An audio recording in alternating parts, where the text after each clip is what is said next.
Hello students, now today we are continuing our 2.4 exercise. 2.4 exercise, we have done question number 7 up to 2.4 of 2.4 exercise. Now we are going to do the question number 8. Question number 8 is quite easy from question number 7. Question number 7 is quite difficult because the profit and loss concept has been added to it. So, and you are not aware of the profit and loss concept. So, now if we talk about the question number 8, the question number 8 is half of the herd of a deer are grazing in the field. Suppose there is a field, this is the field, and half of the deer are grazing in a field. It means half are grazing there. Okay. Now, and the rest and the 3/4 of the remaining are playing nearby. हमने मान लिया कि total number of dear, ये हमने field नहीं माना, ये हमने टोटल नंबर ऑफ डियर मान लिया कि these are the total number of deer, out of which half are playing in the field and grazing in the field and 3/4 of the remaining are playing nearby. 3/4 are remaining playing in the nearby. 3/4 is how much? जो 3/4 होगा वो rest of the 3/4 होगा. इसका मतलब क्या हुआ? अगर हम इसके 4 पार्ट्स कर देंगे 1, 2, 3 and 4, तो 3/4 पार्ट ये आएगा. This is the 3/4. 3/4 of the playing nearby and the rest 9 are drinking water from the point. Find the number of deer in the herd. और जो बचे हुए हैं वो 9 है, ये 9 है. तो ये डिस्ट्रीब्यूशन हो गया टोटल नंबर ऑफ डियर का. तो let's pursue,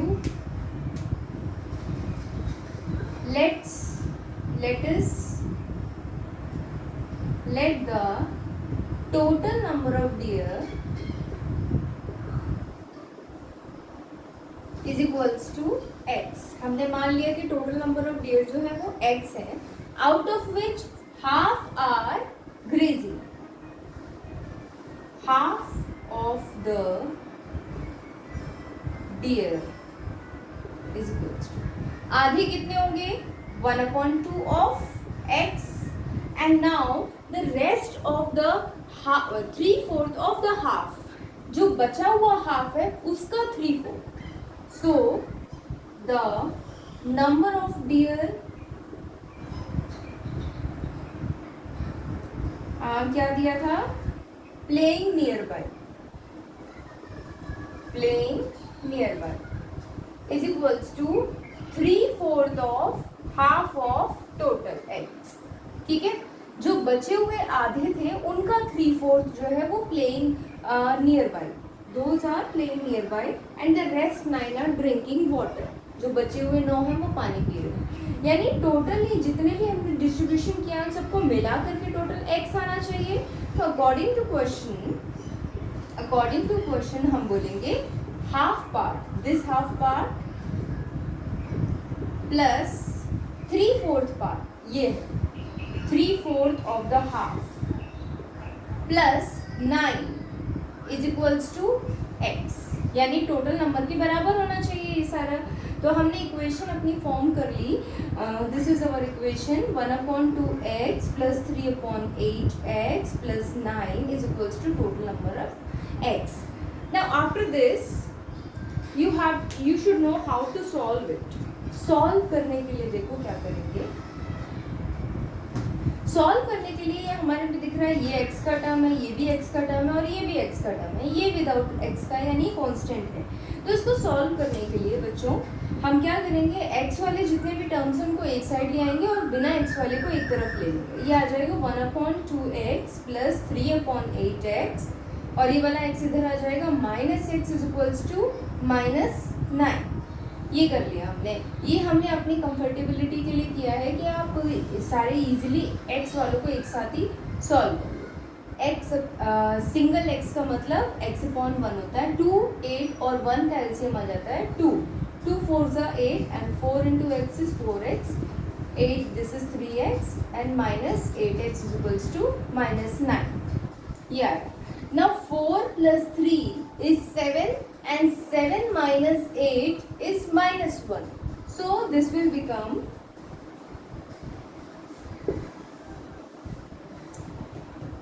minus x upon 8 is equals to minus 9। Minus से माइनस कैंसिल आउट हो गया और 8 जो डिवीजन में वो इधर जाके मल्टीप्लिकेशन में चला जाएगा। This will become 9 into 8 is equals to 72. So the total number of deer in the herd was 72. So this is the answer of the question number 8. Now we shall continue question number 9. Now if we talk about the question number 9 is a grandfather is 10 times older than his granddaughter. दादा की और पोती की उम्र दी हुई है, grandfather और grand daughter में बोला हुआ रिलेशन दिया है, तो हम लेट कर लेते हैं। Let the age of granddaughter is equals to एक्स। हमने मान लिया कि ग्रैंड डॉटर की जो एज दी हुई है वो एक्स दी हुई है। अब बोला क्या है, बोला ये है कि the grandfather is 10 times older than granddaughter. तो ग्रैंडफादर की एज क्या हो जाएगी, grandfather is equals to 10 into x, क्योंकि ऐसा ही बोला है कि ग्रैंड डॉटर की जो एज है वो x है और ग्रैंडफादर की एज वो 10 टाइम्स है x का, तो हमने 10x कर दिया उसको। Now the question is he is also 54 years older than her. Find their present ages. और ये भी बोला है कि जो ग्रैंडफादर है वो अपनी पोती से 54 years older भी है, यानी कि जो ग्रैंडफादर की जो अकॉर्डिंग टू क्वेश्चन लिखते हैं, अकॉर्डिंग टू क्वेश्चन ग्रैंडफादर की जो एज है, age of grandfather is equals to granddaughter, age of granddaughter plus 54।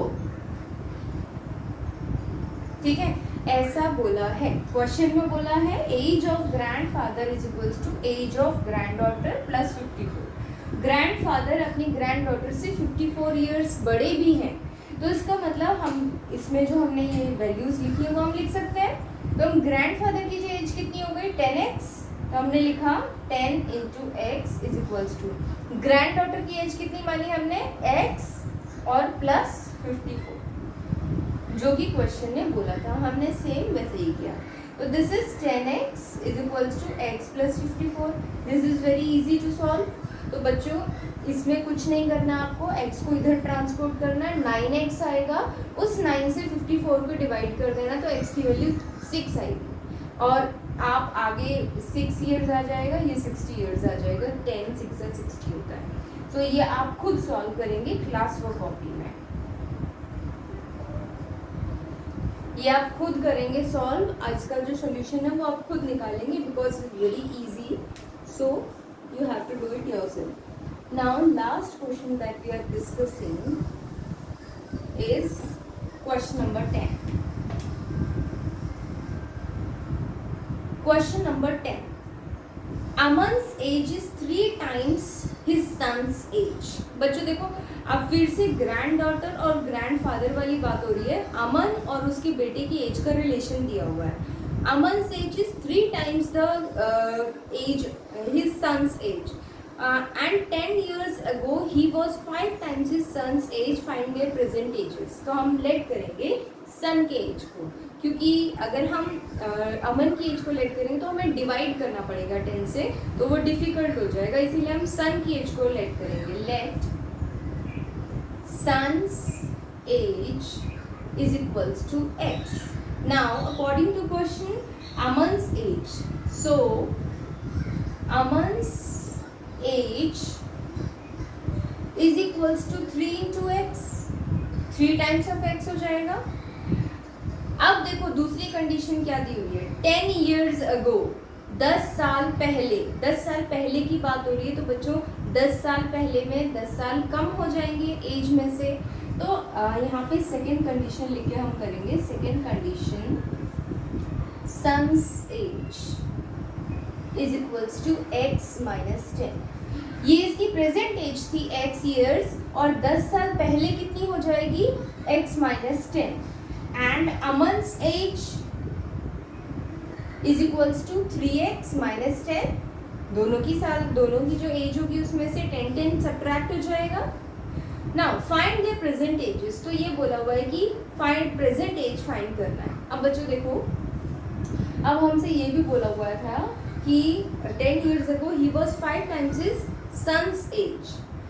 जो सेकेंड कंडीशन है उसमें एक और दिया हुआ है कि 10 साल पहले 10 years ago he was 5 times his son's age. अमन की जो एज थी वो 5 टाइम्स थी. यहाँ पे तो प्रेजेंट एज में 3 टाइम्स थी, लेकिन 10 साल पहले वो 5 टाइम्स थी. तो हम अकॉर्डिंग टू क्वेश्चन लिखेंगे. अकॉर्डिंग टू क्वेश्चन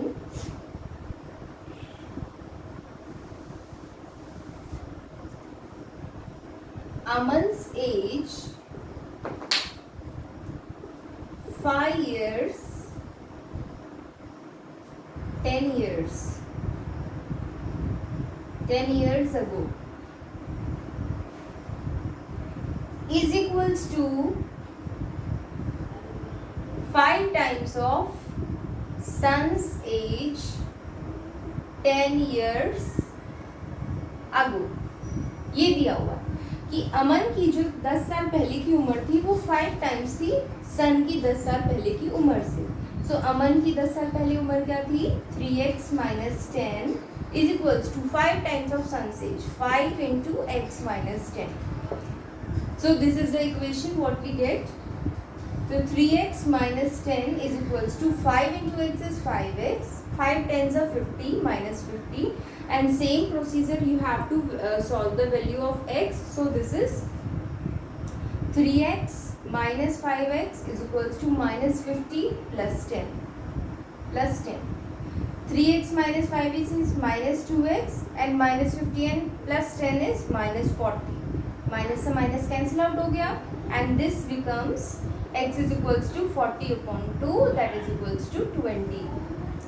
तो what was the sun's age? Sun's age was 20 and present age अगर अमन की निकालनी है तो क्या हो जाएगी? 3 into 20 that is equals to 60 years. Okay? So these are the questions of exercise 2.4. I think सबको अच्छी तरह से समझ में आ गया होगा. Now regarding exercise 2.2, कुछ बच्चों ने मुझसे बोला था कि क्वेश्चन 2.2 एक्सरसाइज समझ में नहीं आ रही है, तो 2.2 एक्सरसाइज हम फिर डिस्कस करेंगे. डिस्कस करने के लिए आप लोग पहले 2.2 एक्सरसाइज के जो क्वेश्चंस हैं, फर्स्ट 5 क्वेश्चंस, वो बहुत अच्छी तरह से पढ़ के उसके बाद वीडियो देखेंगे. तो अभी 2.4 एक्सरसाइज का जितना भी ये काम है वो काम कंप्लीट कर लेंगे. और आप लोग हसन वाला question number 7, question number 8 and question number 10, ये 3 क्वेश्चंस आप लोग रिपीट करेंगे होमवर्क में. So this is your homework also. Question number 7, 8 and 10, 3 जो क्वेश्चंस है वो आपको होमवर्क कॉपी में भी रिपीट करने हैं.